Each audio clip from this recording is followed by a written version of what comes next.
Sa mga kapwa ko kabayo dyan share ko lang. I just recently learned about this actually, thanks to my Chinese friends and colleagues here sa Malaysia.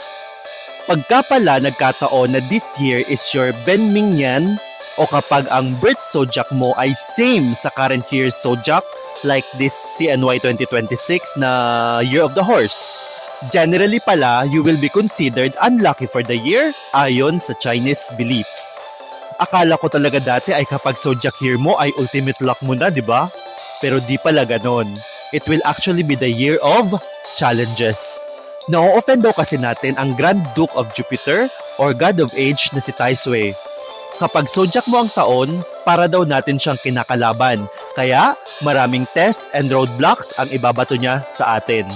Kaya need daw natin ng extra ingat, avoid impulsive decisions, and wear lucky charms or colors. Well, these are just beliefs. Just do what you need to do. Sabi nga ng mga kilalang fortune tellers dyan, hindi hawak ng bituin ang ating kapalaran.